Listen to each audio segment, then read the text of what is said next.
पाकिस्तान और दुनिया भर में लाखों देखने और सुनने वालों को अरशद शरीफ का सलाम। नाज़रीन, इक़्तिदार का खेल इंतहाई ज़ालिम होता है और जो कोई इक़्तिदार में होता है या इक़्तिदार में आना चाहता है उसमें काफ़ी सारी चीज़ें चल रही होती हैं, लेकिन जो आवाम है हमें बताया जाता है ये सब कुछ हमारे फ़ायदे के लिए हो रहा है, कौम के फ़ायदे के लिए हो रहा है, कौमी मुफाद के लिए हो रहा है। लेकिन जब आप इसको बड़ा माइन्यूटली जाके देखते हैं, माइक्रोस्कोप लगा के देखते हैं कि ये पुल्स एंड प्रेशर्स किस तरह से आ रहे हैं, तो इसमें आपको चंद ऐसी चीज़ें पता लगती हैं कि जनाब इसमें तो ज़ाती मुफादात भी थे। कुछ इस तरह की चीज़ें जब सामने आती हैं तो आप परेशान हो जाते हैं कि यार ये सारे कौमी मुफाद की गर्दान सुनते सुनते, आवाम को बताते बताते लोग थकते नहीं हैं और बैकग्राउंड में बैठ के ज़ाती मुफाद पे बात हो रही होती है। तो ये मुल्क ने आगे कैसे चलना है, क्या इस पे कोई बात होती है, आवाम के लिए क्या करना है, क्या इस पे बात होती है बैठ के, जो हमने सफ़र तय किया है करप्शन के ख़िलाफ़ वो आगे कैसे जाना है, या कि करप्शन सरेआम इस मुल्क में इजाज़त दे देनी चाहिए, तमाम इदारे जो करप्शन रोकते हैं उनको बंद कर देना चाहिए, जो जिन लोगों को अदालतों ने सज़ाएं दी, इदारों ने जिनके लिए काम किया, क्या उन्हें दोबारा से एक दफ़ा वाइट वॉश करके सामने लेके आना है, और इस कौम का मुकद्दर क्या इसी तरह है। ये वो बड़े सवालात हैं जो हर पाकिस्तानी, जो सोचने समझने वाला पाकिस्तानी यकीनन कर रहा होता है। इसी हवाले से नाज़रीन, ये बातें तो अलग होगी, लेकिन जब आप कौमी सियासत पर नज़र डालते हैं तो आपको प्रेस कॉन्फ्रेंसेस होती नज़र आती हैं, कहता है कि ना ये हो गया, वो हो गया, इससे मिल लिया, उससे मिल लिया, ये हमारे साथ है, ये हमारे साथ नहीं है, इसको हमने तोड़ लिया, इसको हमने वापस ले लिया, और इसी तरह का खेल चल रहा है। और इस सारे अरसे में आपने नाज़रीन जो आवाम की बात है वो यकीनन कम ही सुनी होगी। इस्लामाबाद में पाकिस्तान में 48वां OIC इजलास भी हुआ फॉरेन मिनिस्टर्स का, और ये एक बहुत बड़ी डेवलपमेंट है। इसके पाकिस्तान के लिए, ख़ित्ते के लिए, इंटरनेशनली बहुत सारे असरात हैं। वज़ीर आज़म पाकिस्तान ने आज एक मुफस्सिल वहाँ पे तकरीर की, अपना बाकायदा तौर पे बताया कि किस तरह से इस्लामी ममालिक का इत्तेहाद इस चेंजिंग सिचुएशन में इंतहाई ज़रूरी है। रियासत मदीना के हवाले से उन्होंने फॉरेन मिनिस्टर्स को बताया और एहतसाब का भी ज़िक्र किया कि किस तरह से रियासत मदीना में तो कोई डिस्टिंक्शन नहीं थी कि ताकतवर और कमज़ोर के दरमियान, लेकिन बहुत से मुस्लिम ममालिक, तमाम फॉरेन मिनिस्टर्स बैठे थे और उनके सामने उन्होंने ये तमाम बातें आज के इजलास में की। साथ कश्मीर का मसला भी उन्होंने उठाया, फ़लस्तीन का मसला भी उठाया। जो चाइनीज़ फॉरेन मिनिस्टर हैं मिस्टर वैंग यी, वो इसके चीफ गेस्ट हैं, मेहमान ख़ुसूसी हैं। उन्होंने भी जो प्रेसर किया शाह महमूद कुरैशी साहब के साथ जो बातचीत हुई, उसमें उन्होंने कहा कि पाकिस्तान के लिए ये बहुत ज़रूरी है और चीन ये उम्मीद करता है कि पाकिस्तान में जो मुख्तलिफ सियासी जमातें हैं वो आपस में अपनी जो ताल्लुकात हैं बेहतर करेंगी ताकि पाकिस्तान में स्टेबिलिटी हो और पाकिस्तान तरक्की कर सके। अब ये तरक्की का सफ़र कैसे होना है, हमें क्या इस चीज़ का इदराक है, इस पे भी बात करेंगे। और अगले कल 23 मार्च है, 75वां हम यौम पाकिस्तान मनाएंगे बाकायदा तौर पे, लेकिन उसके बाद जो चीज़ें होनी है वो क्या हैं वो भी प्रोग्राम में जिक्र करेंगे। मैं अपने मेहमानों का आपसे तारुफ़ करवा दूँ। इस्लामाबाद में हमारे साथ मौजूद हैं डॉक्टर शहबाज गिल साहब, मामले ख़ुसूसी हैं वज़ीर आज़म के, उनके साथ तशरीफ़ फरमाएँ। फ़ख्रुर रहमान साहब सीनियर सहाफ़ी हैं, अरसा दराज से इस्लामाबाद के पावर कॉरिडोर्स में रिपोर्टिंग भी करें, और पावर कॉरिडोर्स जब मैं कहता हूँ तो तमाम पावर कॉरिडोर्स उस पर बड़ी गहरी नज़र रखते हैं और मुख्तलिफ अदवार में इन्होंने देखा है कि क्या कुछ इस मुल्क में होता रहा है। आप दोनों का प्रोग्राम में शिरकत का शुक्रिया। नाज़रीन, OIC इजलास में आज बहुत कुछ हुआ, उस पर भी बात करते हैं, लेकिन थोड़ी सी एक तारीख़ आपको, मुख्तलिफ़ किस्म की एक तारीख़ आपके सामने रखूँगा। और यह हुकूमत भी कहती है कि जनाब OIC कॉन्फ्रेंस, फॉरेन मिनिस्टर्स की कॉन्फ्रेंस के ख़िलाफ़ बैरूनी साजिशें हुई। फॉरेन मिनिस्टर शाह महमूद कुरैशी साहब ने बाकायदा बतौर फॉरेन मिनिस्टर ये बताया कि जनाब इंडिया की तरफ से बाज़ाब्ता ये कोशिश की गई कि ये कॉन्फ्रेंस यहाँ पे ना हो। जब 1974 में जुल्फ़िकार अली भुट्टो ने पाकिस्तान में OIC इजलास किया था, लाहौर में एक बहुत बड़ा इजलास किया था OIC का, दूसरा इजलास OIC का, तो उसमें जितने लोग शरीक हुए थे उनके साथ क्या कुछ हुआ, क्योंकि इस्लामी इत्तेहाद, जो मुस्लिम ममालिक का इत्तेहाद है, वो आज तक मुमकिन नहीं हुआ। और अभी भी वज़ीर आज़म ने जिक्र किया एक नई कोल्ड वॉर का, एक नई जंग का, जो ख़ास तौर पे यूक्रेन, रशिया और US और यूरोप, नेटो के हवाले से सूरत हाल बनी है, तो उसमें मुस्लिम ममालिक का क्या किरदार होगा, एक बहुत बड़ा सवाल आज वज़ीर आज़म ने तमाम फॉरेन मिनिस्टर्स के सामने रखा। और इस बात पर ख़ास उन्होंने एम्फसाइज़ किया कि मुस्लिम ममालिक को सोचना चाहिए कि उनका अगर इत्तेहाद होगा तो जो मुख्तलिफ जो पॉलिसीज़ हैं, यकीनन उन्होंने कहा कि हर मुल्क की अपनी फॉरेन पॉलिसी होती है, लेकिन चंद ऐसे इश्यूज़ होते हैं जिस पे सबको मुत्तहद होना है। तो क्या हम वो मुत्तहद हो सकेंगे? और अगर मुत्तहद होने की कोशिशें की जाएं तो क्या होता है? रिजीम चेंज एक पुराना फार्मूला है जो वेस्टर्न वर्ल्ड जिसका कि वज़ीर आज़म बार बार जिक्र करते हैं, कॉन्स्पिरेसीज़ का, रिजीम चेंज का, वो बाकायदा तौर पे क्या हकीकत है कि नहीं? नाज़रीन, चंद आपको हक़ाइक़ बताते हैं कि 1974 में आप तस्वीर देखें और ये हक़ाइक़ देखें कि जो जो लोग उसमें थे उनके साथ हुआ क्या। आइए देखते हैं। 22 फरवरी 1974 को दूसरा OIC इजलास पाकिस्तान में मुनक्कद हुआ, जिसमें बड़े इस्लामी ममालिक के सरबराहान समेत OIC मेंबर ममालिक के सरबराहान ने शिरकत की। अहम सरबराहान में सऊदी बादशाह शाह फैसल, मिस्री सदर अनवर सादात, लिबिया के सदर मोहम्मद कज़्ज़ाफ़ी, फलस्तीनी रहनुमा यासिर अरफ़ात और बांग्लादेश के सदर शेख मुजीबुर रहमान भी शामिल थे, जबकि जुल्फ़िकार अली भुट्टो इस कॉन्फ्रेंस के मेजबान थे। मुस्लिम वर्ल्ड के इन तमाम अहम सरबराहान को बाद में या तो कत्ल करवा दिया गया या साजिश के जरिए उन्हें तख्ताए दार पर लटका दिया गया। सऊदी बादशाह शाह फैसल को 25 मार्च 1975 को उनके सुतेले भाई ने उस वक्त कत्ल कर दिया जब वो कुवैती वफ़द के साथ एक अहम मीटिंग में मौजूद थे। शाह फैसल को कत्ल किए जाने के 5 माह बाद ही शेख मुजीबुर रहमान को 15 अगस्त 1975 को फौज के चंद एहलकारों ने उनके घर में घुसकर कत्ल कर दिया। मुस्लिम इत्तेहाद के लिए काम करने वाले अहम लीडर जुल्फ़िकार अली भुट्टो ने 28 अप्रैल 1977 को अमरीकी मुदाखलत से मुतालिक अहम बयान दिया, जिसके 2 माह बाद उनकी हुकूमत का तख्ता उलट दिया गया। जुल्फ़िकार अली भुट्टो की हुकूमत के खात्मे के बाद उनके खिलाफ कत्ल का एक केस चलाया गया, जिसके मुतनाज़ा फैसले के बाद साबिक वज़ीर आज़म को 4 अप्रैल 1979 को फांसी दे दी गई। इसके बाद मिस्र के सदर अनवर सादात को 6 अक्टूबर 1981 को एक मिलिट्री परेड के दौरान अपनी ही फौज के एहलकारों ने गोलियां मारकर कत्ल कर दिया।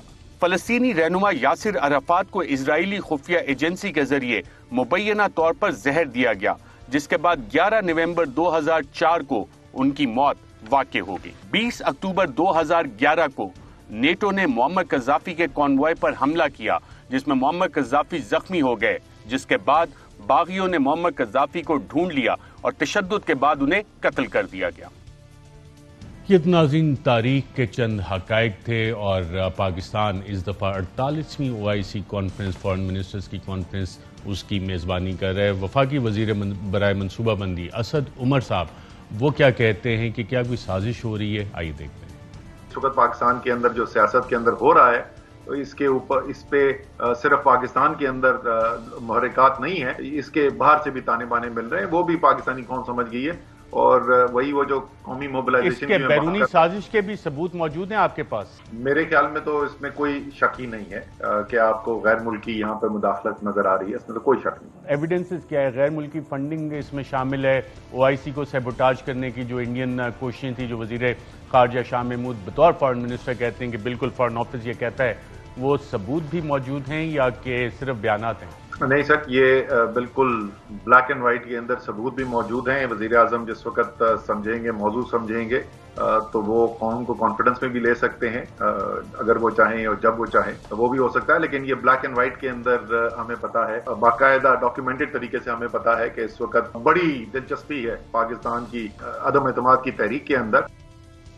जी नाज़रीन, आपने वफाकी वज़ीर साहब को सुना, सीनियर मिनिस्टर हैं पाकिस्तान तहरीक इंसाफ हुकूमत के। वज़ीर आज़म इमरान खान ने नाज़रीन जिस वक्त एब्सोल्युटली नॉट कहा था एक इंटरव्यू में, उस वक्त से सवालात उठने शुरू हो गए थे कि अब वज़ीर आज़म इमरान खान का क्या बनेगा। क्या कहा था वज़ीर आज़म ने कि अमेरिका CIA को अड्डे देंगे, बेसिस देंगे? तो उनका जवाब था एब्सोल्युटली नॉट। आइए देखते हैं। Will you allow the American government to have CIA here in Pakistan to conduct cross-border counter-terrorism missions against Al-Qaeda, ISIS or the Taliban? Absolutely not. There's no way we're going to Seriously? allow any bases, any sort of action from Pakistani territory into Afghanistan. Absolutely not. जी नाज़रीन, आपने सुना, बड़ा वाज़े मौक़िफ़ है इमरान खान साहब का, और जब से सियासत में है तब से उनका ये मौक़िफ़ इस हवाले से बड़ा वाज़े है। ड्रोन स्ट्राइक्स पाकिस्तान में थी, उसके हवाले से उनका मौक़िफ़ बड़ा वाज़े था। लेकिन ये बयान आया तो इसको अपोजिशन ने किस तरह से लिया। Leader of the opposition Shahbaz Sharif, जिनके खिलाफ टीटी का केस है, जिस पर गालिबन एक दफ़ा फिर फ़र्द जुर्म आयद करने की 25 तारीख को कोशिश होगी, और पिछली 2 दफ़ा फ़र्द जुर्म आयद नहीं हो सकी। और हमारे ज़राए बताते हैं कि बाकायदा कोशिशें हो रही हैं कि टीटी केस, जिसमें कि बाकायदा डॉक्यूमेंटेड आपके पास चीज़ें मौजूद हैं, बैंकिंग ट्रेल सारा मौजूद है, उसको किसी न किसी तरह रुकवा के इल्तवा में डाल के डिले किया जाए, और 25 को जब फ़र्द जुर्म आयद होनी है, दोबारा होनी है, तो उस वक्त शहबाज शरीफ की लीगल टीम क्या आर्गूमेंट लेगी वो तो 25 को ही पता लगेगा। लेकिन वज़ीर आज़म के एब्सोल्युटली नॉट के बयान से अमेरिका को शायद इतनी तकलीफ नहीं हुई। वहाँ पे हमारे कॉरेस्पॉन्डेंट जाज़ेब अली 12 सवाल करते हैं, वहाँ से तो इस तरह का रिएक्शन नहीं आया जितना रिएक्शन इस हवाले से, जितनी तकलीफ शहबाज शरीफ को हुई। आइए देखते हैं। अमेरिका के साथ 74 साल में कई मरतबा उतार आया, डिक्लाइन आया हमारे ताल्लुकात में, उसकी कई वजूहत, लेकिन ये कहने की क्या जरूरत थी। जो सिक्योरिटी कमेटी की मीटिंग हुई थी, पार्लियामान में मौजूद था, उसमें यह बाकायदा हमें बताया गया था कि अमेरिका ने तो अड्डे मांगे ही नहीं। अच्छा, कोट एंड कोट। जी नाजरीन, शहबाज शरीफ साहब कह रहे हैं अमेरिका ने तो अड्डे मांगे ही नहीं, हमें पार्लियामेंट की कमेटी में बताया गया। तो सवाल ये आता है फिर वज़ीर आज़म को ये कहने की क्या ज़रूरत पड़ी, और माजी में क्या अड्डे दिए नहीं गए? क्या इस दफ़ा दोबारा अफ़गानिस्तान में जो ट्रांजिशन थी उस हवाले से ये ख्वाहिश नहीं थी रूट्स के लिए? और जितनी भी अमेरिकन इस आ रही थी, उस वक्त इतलात आ रही थी, वो यही था कि पाकिस्तान CIA की जो इंगेजमेंट चल रही थी पाकिस्तान के साथ, कि कुछ ना कुछ ओवर फ्लाइट्स के लिए हमें रास्ता पाकिस्तान की तरफ से दिया जाए। लेकिन बहरहाल उस हवाले से तफसीली बात हो सकती है। ना सिर्फ शहबाज शरीफ साहब, बिलावल भुट्टो ने भी फॉरेन पॉलिसी के हवाले से इमरान खान साहब को कड़े बाकायदा तौर पर इस पर क्रिटिसाइज़ किया। आइए देखते हैं। तूने इस मुल्क की फॉरेन पॉलिसी को कोई फायदा नहीं, सिर्फ और सिर्फ नुकसान पहुंचाया। You are the foreign sponsored, foreign funded agent who has been planted in our system. आपका काम यह था कि पाकिस्तान का फॉरेन पॉलिसी को नुकसान पहुंचाए, और आपने एक खूबसूरत तरीके से इस पे इम्प्लीमेंट। आपका काम यह था कि CPEC को सैबोटाज करो, और आपने CPEC को सैबोटाज किया। नाज़रीन, टीटी केस डॉक्यूमेंटेड बाकायदा बैंकिंग स्टेटमेंट्स हैं, और उसमें केस है 9A5 का, assets beyond known sources of income, ज़राए आमदन से ज़्यादा का केस। टोटल 25 अरब का नैब का केस, 16 अरब का FIA का केस। उनको भी फॉरेन पॉलिसी, और ये वही शख्सियत है, जब इनसे FIA ने सवाल किया कि जनाब आपको पता है पोलिटिकली एक्सपोज पर्सन क्या होता है, फैक्टर क्या, कहते हैं मुझे तो पता नहीं। लेकिन वज़ीर आज़म के फॉरेन पॉलिसी बयान के ऊपर हमजा शहबाज, उनको भी काफ़ी, उन्होंने भी अपने ख्यालात का खुल के इजहार किया, और जो दुख था आइए देखते हैं। तशवीश की बात यह है कि इमरान नियाजी अपनी हरकत और सकनात की वजह से आज सिक्योरिटी मामलात पर गैर जिम्मेदाराना गुफ्तगू करता है। पहले तो ऑपोजिशन को ललकारता था, कभी अमेरिका को कहता है एब्सोल्युटली नॉट। मुझे बताएं ये कौन सी डिप्लोमेसी है? यूरोपियन यूनियन को भरे जलसे में रकेटता है, ये कौन सी फॉरेन पॉलिसी है? और नाज़रीन, यूरोपियन यूनियन, उन्होंने बाकायदा तौर पे पब्लिकली ट्वीट किया, जिस पे फॉरेन ऑफिस ने बाज़ाब्ता तौर पे एहतजाज अपना रिकॉर्ड भी करवाया यूरोपियन यूनियन के साथ, जिसके बाद यूरोपियन यूनियन के सदर की कॉल आई। वज़ीर आज़म साहब ने इस हवाले से यूरोपियन यूनियन ने जो डिप्लोमेटिक प्रोटोकॉल की वायलेशन की थी पाकिस्तानी प्राइम मिनिस्टर के तौर पर, किस चीज़ का इजहार किया, आइए देखते हैं। जो शहबाज शरीफ ने यूरोपियन यूनियन की बात की, एम्बेसडर्स की, यूरोपियन यूनियन के एम्बेसडर्स ने प्रोटोकॉल तोड़ते हुए, किसी एम्बेसडर को ये हक नहीं पहुंचता कि मुल्क की फॉरेन पॉलिसी पे पब्लिक में बात करें। उन एम्बेसडर्स ने प्रोटोकॉल के खिलाफ पाकिस्तान को कहा कि आप रूस के खिलाफ बयान दें। मैंने उनसे सही पूछा कि क्या आप हिंदुस्तान को ये कहेंगे? इनकी जान जाती है हिंदुस्तान को कहते हुए, और हमको इनके गुलाम है कि हमें कहें जनाब आप उनके खिलाफ स्टेटमेंट दें। ये जब भी कोई बूट देखता है पॉलिश करना शुरू कर देता है, और ये जब कोई गोरा देखता है सूट पहन के अंग्रेजी बोलता हुआ, फटाफट उसके भी जूते पॉलिश करने शुरू कर देता है। जी नाज़रीन, और एब्सोल्युटली नॉट, इस हवाले से भी वज़ीर आज़म ने बाकायदा अपना मौक़िफ़ सामने रखा, और क्या कहा आइए देखते हैं। इस बेशरम ने मुझे तजवीज दिया है कि इमरान खान आपको एब्सोल्युटली नॉट नहीं कहना चाहिए था। बेशर्मी की इंतहा देखो, कहता है कि यूरोपियन यूनियन के एम्बेसडर्स, उनकी आपको तनकीद भी करनी चाहिए थी। एब्सोल्युटली नॉट किस बात पे क्या था? उन्होंने मेरे से पूछा था कि क्या पाकिस्तान अमेरिका को बेस देगा, तो मैं छोटे मियां शोबाज आपसे मैं सवाल पूछता हूं कि क्या मिला उससे हमें, जो आपका ये कहने का मतलब कि फिर से हम उनकी जंग में शामिल हो जाएं। मैंने अमेरिका को बार बार कहा, अमन में हम आपके साथ हैं, जंग में आपके साथ नहीं है। जी नाज़रीन, आपने देखा, अपने पैनल से पूछते हैं फखरुर रहमान साहब, OIC 1974 और जो कुछ बाद में हुआ, रिजीम चेंज बड़ी साइंटिफिक तरीके से इम्प्लीमेंट की जाती है और मुख्तलिफ मोहरे होते हैं मुख्तलिफ ममालिक में। पाकिस्तान की अगर बात ना करें तो आलमी तौर पर क्या ये एक रियलिटी है? शुक्रिया अशर साहब। एक तो आपकी रिपोर्ट ने माजी की जितनी भी सूरत हाल थी उसको बड़ी अच्छी तरीके से हाईलाइट कर दिया है।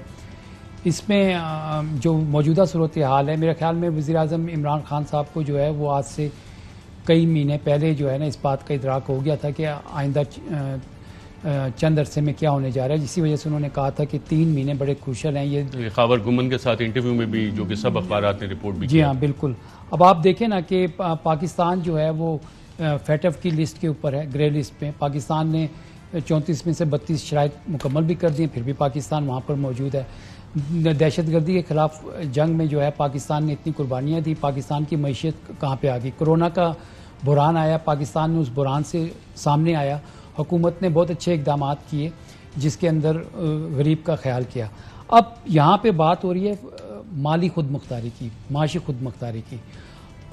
ये मैं आपको थोड़ा सा बता दूं कि जब पाकिस्तान ने न्यूक्लियर प्रोग्राम अपना शुरू किया था उस वक़्त पाकिस्तान पे दबाव था कि पाकिस्तान को किसी तरह से ये न्यूक्लियर पावर हासिल करने से रोका जाए। हेनरी किसिंजर ने इसीलिए धमकी लगाई थी। उनका ये ख्याल था कि अगर पाकिस्तान ने ये ताकत हासिल कर ली तो जो इस्लामिक वर्ल्ड है और जो ऑयल रिच कंट्रीज़ हैं कहीं वो पाकिस्तान की तरफ रागिब ना हो जाए, इसलिए पाकिस्तान की इस ताकत को इस्लामिक बंकी का नाम दिया गया था। बाकायदा एक कैंपेन चलाई गई थी। अब जो सूरत हाल चल रही है, जो यूक्रेन और रशिया के दरमियान जो सूरत हाल सामने आई है, उसके बाद आप देख लें कि ऑयल और गैस और एनर्जी क्राइसिस है। पाकिस्तान दहशतगर्दी के खिलाफ जंग में $100 अरब से ज़्यादा जो है वो नुकसान उठा चुका है। मसला यही है कि पाकिस्तान, क्योंकि कहीं ये ना हो जाए कि पाकिस्तान माशी तौर पर परवाज कर जाए और पाकिस्तान एक इस्लामिक वर्ल्ड में एक लीडरशिप रोल इख्तियार कर ले, इसीलिए ये जो इस वक्त पाकिस्तान के अंदर पॉलिटिकल प्रॉक्सीज हैं, सिर्फ पॉलिटिकल प्रॉक्सीज नहीं है यानी जिसको आप सियासी मोहरे कहते हैं, इसमें समाजी मोहरे भी हैं, सोशल प्रॉक्सीज भी हैं, इसमें एलिट प्रॉक्सीज भी हैं जिन्होंने पाकिस्तान के अंदर मुल्क को लूटा और पैसे अपने बाहर बैंकों में जमा करा दिए। आज वो उनके तर्जुमान बनकर पाकिस्तान के अंदर मौजूदा हुकूमत को, मौजूदा सिस्टम को ब्लैकमेल कर रहे हैं। क्या उनका मकसद है कि जो गरीब आदमी है वो दाल रोटी में फंसा रहे और हम इस तरह से पॉलिटिकल रिजीम चेंज का जो फार्मूला है उसको आज भी उसी तरह से वो अप्लाई कर रहे हैं और इसमें कोई ढकी छुपी बात नहीं है। ये जो सिसिलियन माफिया का लफ्ज़ कर रहे हैं कि जो उन्होंने कहा कि इंटरनेशनल साजिश है और उसके सबूत भी मौजूद हैं। बिल्कुल मैं इस चीज़ से एग्री कर रहा हूं और जो हालात और वाक़या सामने आ रहे हैं, आप CPEC के हवाले से देख लें कि अमेरिकन ने बरमला ये कहा कि पाकिस्तान को CPEC से नुकसान होगा। उसका क्या मकसद था? कंटेन चाइना पॉलिसी जो है अमेरिका अलग एलानिया जारी रखे हुए है।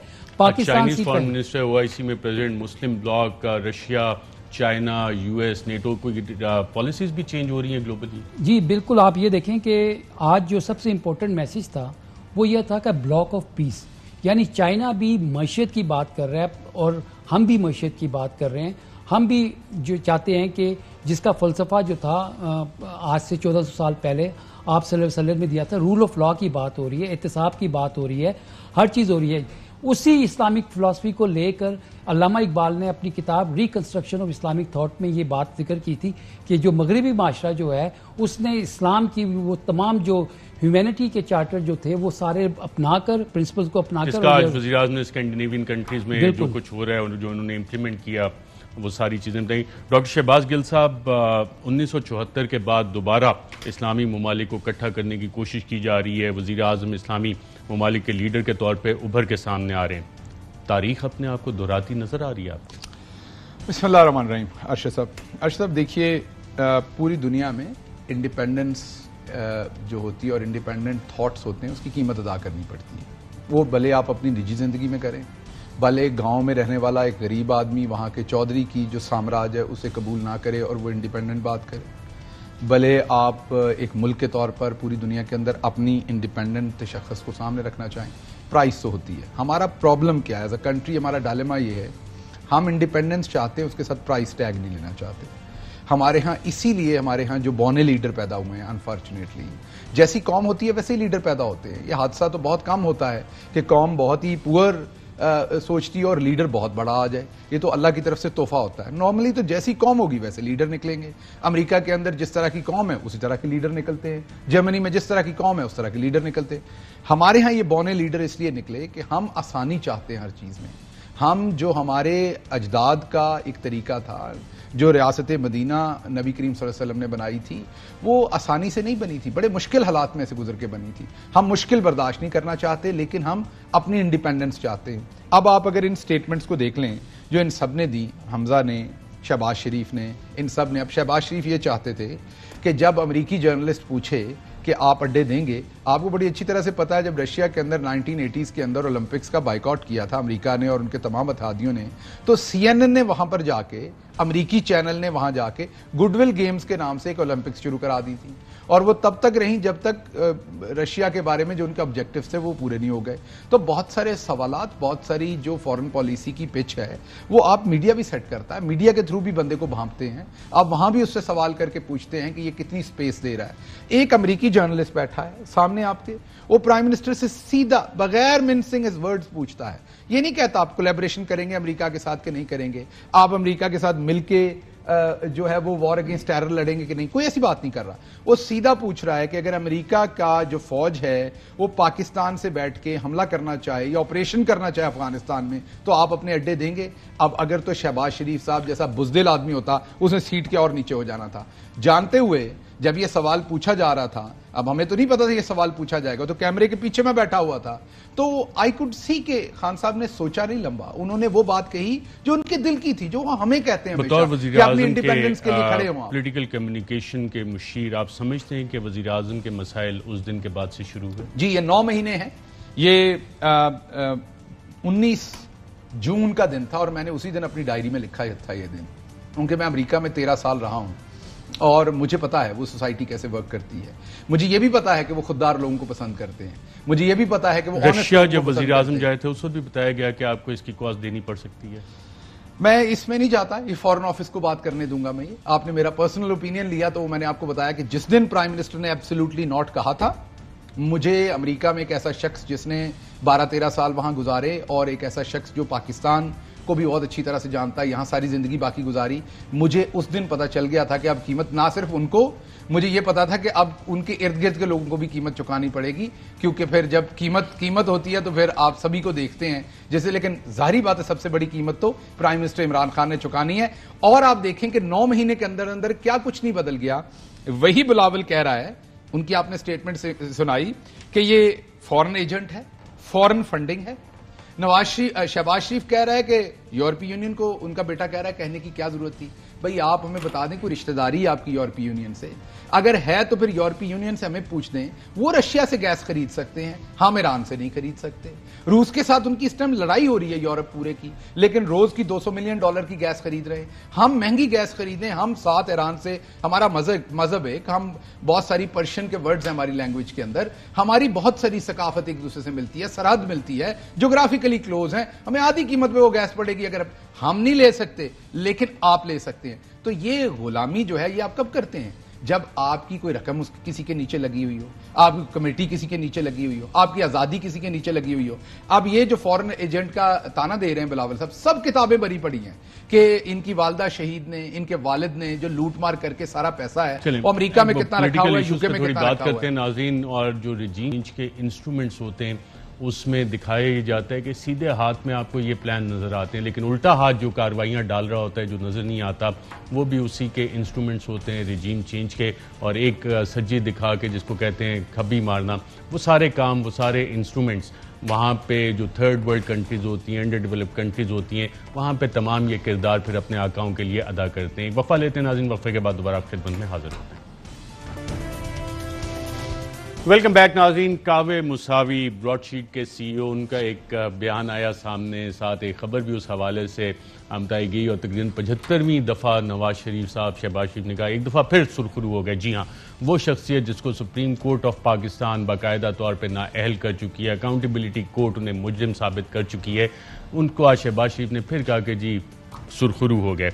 जस्टिस रिटायर्ड अजमत सईद शेख साहब ने ब्रॉडशीट कमीशन रिपोर्ट में चंद बड़ी अच्छी लाइनें लिखी थी और मैं आपको नाज़रीन चंद सवालात इस हवाले से रेज भी करेंगे। करप्शन में मुलव्वस अफराद की वकालत करने वाले चंद सिक्कों के इवज दर्जनों मिल जाते हैं।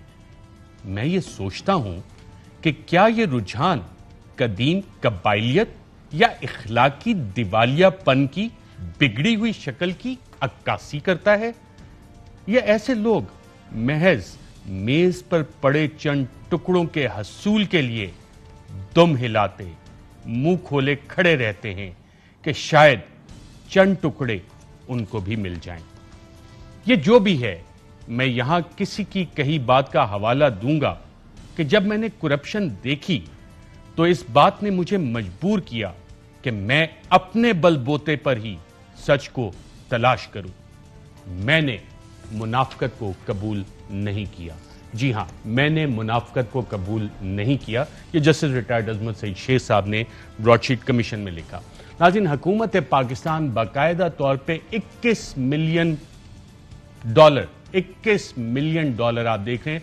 शरीफ एवनफील्ड 15 लाख, तकरीबन 1.5 lakh unit 1.5 million, 15 lakh dollar उस चक्कर में, और बाकी 19 दूसरे, और ये टोटल मिला के 21.5 मिलियन US डॉलर्स ये पाकिस्तानी कौम ब्रॉडशीट को दे चुकी है। किस चीज़ में? आर्बिट्रेशन प्रोसीडिंग जो लंदन की हाई कोर्ट में हुई। और कावे मुसावी का वहाँ पे क्लेम क्या था? कावे मुसावी का वहाँ पे क्लेम का था कि जनाब ये एवनफील्ड अपार्टमेंट तो हमने ढूंढ के दिए, ये हमारी काविशों से सारा कुछ हुआ। और लंदन हाई कोर्ट ने भी कमाल किया, जिसको कि नैब ने कंटेस्ट नहीं किया। और लंदन हाई कोर्ट ने कहा क्योंकि ये करप्शन से हासिल किया गया है, इसमें कन्विक्शंस हो चुकी हैं और इवेंचुअली ये हुकूमत पाकिस्तान को एवनफील्ड अपार्टमेंट ट्रांसफर होना है, तो हुकूमत पाकिस्तान ब्रॉडशीट को ये 21 मिलियन डॉलर ब्रॉडशीट को कावे मुसावी की कंपनी को दे दे, क्योंकि ये इनकी काविशों का नतीजा था। वहां से भी पैसे हड़प कर लिए कावे मुसावी, उनकी कंपनी ब्रॉडशीट ने, और अब आके बयान करें जी वहां तो कुछ मिला ही नहीं। तो अगर नहीं मिला तो मेरा सवाल यहां पे नाज़रीन ये बनेगा, यकीनन बनेगा, और आप सबका भी यही सवाल होना चाहिए, तो फिर ये 21 मिलियन डॉलर अगर हमने दे दिए, तो ये आज जो बयान सामने आया कि हमने तो कुछ नहीं किया था, जो कि कंटेंशन भी थी नैब की। मेरी ब्रिगेडियर रिटायर्ड तलत घुमन साहब, उनसे बात हुई जिन्होंने बाकायदा अपना बयान इसमें दिया और बताया लंदन हाई कोर्ट को कि जनाब ब्रॉडशीट ने कुछ नहीं किया था, हमने तो इनके मुआहदे 2003 में खत्म कर दिए थे। विटनेस स्टेटमेंट उनकी वहां पे मौजूद है, दीगर स्टेटमेंट मौजूद हैं कि ब्रॉडशीट ने कोई काम नहीं किया था, इनके मुआहदे इसी वजह से कैंसिल हुए। लेकिन 21 मिलियन डॉलर यहां से ब्रॉडशीट को दिए गए, पाकिस्तानियों का पैसा। हुकूमत पाकिस्तान इस पे क्या कर रही है? डॉक्टर शहबाज गिल साहब, आज तो एक कन्फेशनल बयान आया, इसकी बुनियाद बना के ये 21 मिलियन डॉलर पाकिस्तान के आप रिकवर करना चाहेंगे या नहीं, अभी बहुत मसरूफ हैं? देखिए अरशद, बात जो है वो बगैर लगी लिपटी करनी चाहिए। जो हमारे यहाँ मेयार सेट किया हुआ है और जो सिस्टम किया हुआ है, उसमें अकाउंटेबिलिटी होना काफ़ी हद तक इम्पॉसिबल कर दिया हुआ है। उसकी वजह यह है कि लूटने वाले भी वही हैं, बचाने वाले भी वही हैं। कभी ओवरऑल कहा जाता है कि लार्जर कौमी इंटरेस्ट के अंदर किसी को एनआरओ दे दो, जैसे मुशर्रफ साहब ने दिया था, कभी उसके नाम पर इंटरेस्ट, कभी मुल्क में यकजहती के नाम पर, कभी मुल्क के अंदर, कभी नाइंसाफ़ी से भी यकजहती हुई है, कभी बुराई के ऊपर आंख बंद करने से भी यकजहती हुई है, कभी किसी और पॉलिटिकल अरेंजमेंट के ऊपर एनआरओ मांगे जाते हैं। आपके सामने दिन दिहाड़े एक पुलिस वाले को चौक के ऊपर, आपने पिछले दिनों आपकी प्रोडक्शन में मैं देख रहा था, एक आपका तराना भी था जिसमें आप बता रहे थे कि इस मुल्क के अंदर कानून को नजर आता है लेकिन फिर भी अंधा है, वो उड़ा देता है। कानून तो अंधा ही होता है लेकिन नजर उसको सब आ रहा होता है। कोई उसको, मैं आजकल अल्फाज के चक्कर में नहीं पड़ता, फिर मेरे अल्फाज आप लोग पकड़ लेते हैं। कावे मुसावी इज अ ब्रोकर और होता है, तो इसलिए मुझे माफी दे अल्फाज के ऊपर। कावे मुसावी अ ब्रोकर बिल्कुल ब्रोकर है, और मैं ब्रोकर ही कहूंगा, क्योंकि मैंने अगर अपनी उर्दू में क्या कहते हैं मैंने नहीं बताना आपको, क्योंकि मैं जब उर्दू और पंजाबी बताता हूँ, क्योंकि आप अशराफिया की जुबान उर्दू इंग्लिश डिक्शनरी लेके आइएगा। हाँ जी, जब आप लोगों का मसला ये कि ਅਸੀਂ ਜਿਹੜੇ ਪਿੰਡਾਂ ਦੇ ਲੋਕ हैं, ਅਸੀਂ टाट स्कूल तो पढ़े हैं, ਸਾਡੀ ਜਿਹੜੀ ਅਸੀਂ ਖਾਬ ਵੀ ਪੰਜਾਬੀ ਚ ਵੇਖਦੇ हैं और ਅਸੀਂ सोचते भी पंजाबी ਚ हैं, ਅੱਗੋਂ ਅਸੀਂ ट्रांसलेशन अंग्रेजी करनी होती है। आप लोगों कावे मुसावी। आप लोगों का मकसद ये कि अंग्रेजी में जो मर्जी बोल दो, लेकिन वही बात आपने उर्दू में अच्छा लगता है बदतमीजी ना, मैं तो उर्दू में बात कर रहा हूँ ना, आप कभी पंजाबी में निकल नहीं तो जाते हैं, पंजाबी कभी मेरे अंग्रेजी लिए में तो निकल पंजाबी जाते कोई मतलब मेरा तो पंजाबी प्राइड है, मैं घबरा पंजाबी क्यों हूँ। रहे हैं? जैसे प्राइम मिनिस्टर पश्तो ने कहा प्राइड है, घबराना बलोची नहीं है। प्राइड है, पंजाबी भी प्राइड है। घबरा क्यों रहे हैं? मैं घबरा नहीं रहा, लेकिन फखर आप- रहमान साहब, अच्छा ये- मैं एक जवाब दे जी। दूं कि कावे मुसावी जो है, इसने 1 साल पहले कहा था कि नवाज शरीफ ने मुझे रिश्वत ऑफर की, नवाज शरीफ झूठा आदमी है, नवाज शरीफ फ्रॉड है, डॉन के ऊपर वो स्टोरी छपी हुई है, उसके तमाम अल्फाज। तो 1 साल के अंदर कौन से ऐसे मरूजी हालात चेंज हो गए कि वही नवाज शरीफ जो है वो दूध के दुले हो गए। बस उन्होंने फरिश्ता ही नहीं कहा कावे मुसावी ने, बाकी सब कहा। मुझे ये लगता है कि मलिक कयूम के दिल में बाद, सोच रहे होंगे। मलिक कयूम के बाद, उसके बाद आपने जज शमीम देखा था, उसके बाद आपने जो अगला देखा था ये शख्स, नाज़रीन वो आप कावे ऑक्सफोर्ड मुसावी। उर्दू डिक्शनरी में शहबाज गिल साहब को दे रहा हूँ, इसमें आप तब तक निकालें कि ब्रोकर का मतलब क्या है, फिर उसके बाद आपसे सवाल करते हैं। फखर रहमान, आप तो अरसा दराज से ये सारे इवेंट्स कवर करते आ रहे हैं। 2000 में जब ये लिस्ट बनी, फिर ये सारा एहतसाब का अमल शुरू हुआ, नवाज शरीफ शहबाज शरीफ गिरफ्तार हुए, फिर एक NRO हो गया। ये कोई इंटरेस्टेड है? $21 मिलियन पाकिस्तानियों के जो कावे मुसावी को दिए गए, वो कहता कि जनाब कुछ भी नहीं था, लेकिन $21 मिलियन उसको दे दिए। कोई रिकवर करेगा या कि दोबारा एक अनरिटन NRO आपको चलता नजर आ रहा है? और जिन लोगों का काम था कि सारी करप्शन के खिलाफ जिहाद करें, रोकें, वो इस करप्शन को अब कवर अप करने में तमाम के तमाम लोग मुलव्विस हैं। बिल्कुल, ये जो आखिरी बात आपने की है, इसमें सिचुएशन तो कुछ इस तरह की लग रही है, लेकिन जहाँ तक ये, क्योंकि इंसाफ का पेशा ब्रोकर का है, तो ये अब आप देखें कि पहले इन्होंने क्लेम किया कि जी हमने एवन फील्ड वगैरह के हवाले से जो है ना ये सारी चीज़ें हम सामने लेकर आए, और उसके बाद गवर्नमेंट ऑफ पाकिस्तान का कहना ये था कि ये चीज़ें जो थी उन्होंने एज़ पर एग्रीमेंट जो थी उसकी वायलेशन की और सारा कुछ किया। अब जो सूरत हाल है कि गवर्नमेंट ऑफ पाकिस्तान के पास ये $21 मिलियन जो हैं, इसको रिकवर करने के लिए यही स्टेटमेंट उनकी जो अब आई है, जिसको अपोजिशन जो है शहबाज शरीफ साहब जो हैं वो उसका सहारा ले रहे हैं, तो मैं तो समझता हूँ कि वो ले आएँ और फिर इस्लामाबाद हाई कोर्ट में सबमिट करा दें और नवाज शरीफ साहब को बरी करवा लें, क्योंकि एवन फील्ड और इससे रिलेटेड जितने भी मनी ट्रेल का मामला जो था, जो हमने पनामा केस में देखा और जिसके तहत फिर नवाज शरीफ साहब को और सजा भी हुई थी, उसमें तो मनी ट्रेल नजर नहीं आई थी। तो मेरे ख्याल में ये एक पॉलिटिकली इसको वो कैश करने की कोशिश कर रहे हैं, और एक ये वो इमेज बिल्डिंग की वही कोशिश है जिसके तहत दोबारा से व्हाइट वॉश किया जाए, तमाम इदारों की रिपोर्ट्स को पसे पर्दा डाल दिया जाए, और ये हुकूमत इतनी मसरूफ है कि इस पे $21 मिलियन रिकवरी नहीं। वही मैं आपको एक खबर दे देता हूं कि जो मेरे पास है वो यही है कि जनाब एक और NRO किया जाए, जिसका इमरान खान साहब जो है ना बार बार तस्करा करते चले आए और जब इमरान खान साहब पे प्रेशर और इसीलिए शायद मुश्किल में भी है। नाज़रीन, एक वक्फा लेते हैं, वक्फे के बाद आपकी खिदमत में हाजिर होते हैं।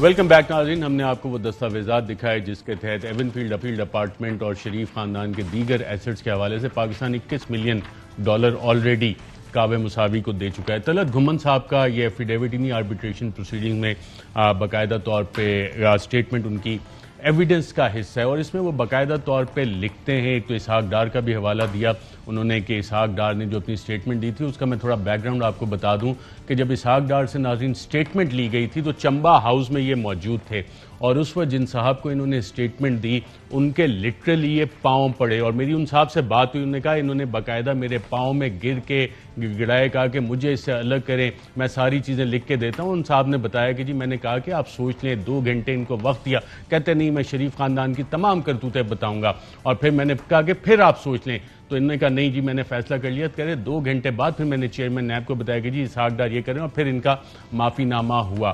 तो ये वो लोग हैं जो कि पहले जब मुश्किल में हो तो पाँव पकड़ते हैं और जब ताकत में आए तो गिरेबान पकड़ते हैं। और इसी डॉक्यूमेंट में नाज़रीन दस्तावेज में बाकायदा तौर पे क्योंकि ये director general financial crime investigation wing काम कर रहे थे तलत घुमन साहब, तो इन्होंने लिखा है कि ब्रॉडशीट कोई भी काम नहीं कर रही थी और इस हवाले से तमाम डॉक्यूमेंटेशन रिकॉर्ड का हिस्सा बनाया गया।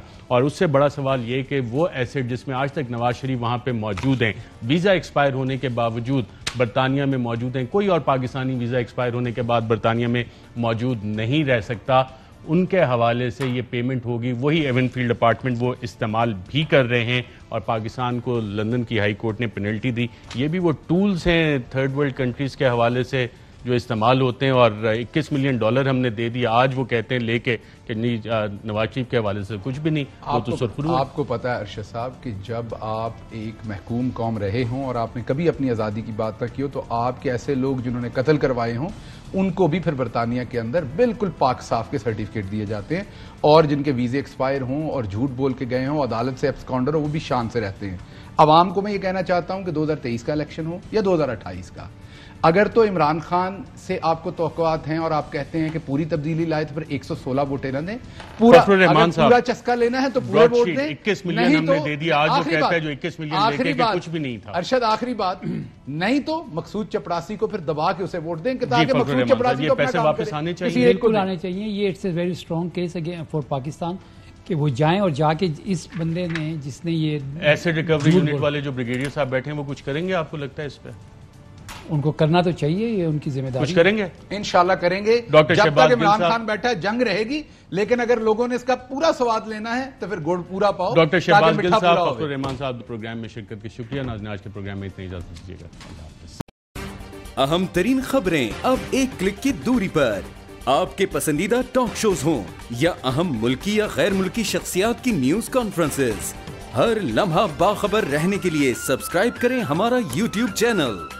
मौसम की सूरत हाल हो या खेल के मैदान से खबरें, अपने मोबाइल फोन से मुल्की और बैनुल अक़वामी अहम खबरों तक रसाई के लिए डाउनलोड कीजिए मोबाइल ऐप। बावसूख ज़राए से मुसद्दिका खबरों, तज्ज़ियों और तबसरों से मुस्तफीद होने के लिए विजिट कीजिए पाकिस्तान की सबसे बड़ी न्यूज वेबसाइट www.arYnews.tv। इन सब के अलावा पाकिस्तान का सबसे बड़ा फेसबुक पेज हो, सबसे बड़ा न्यूज इंस्टाग्राम अकाउंट या फिर ट्विटर, ARY न्यूज पहुंचा रहा है खबरें सबसे पहले आप तक, ताकि आप रहें हर लम्हा बाखबर।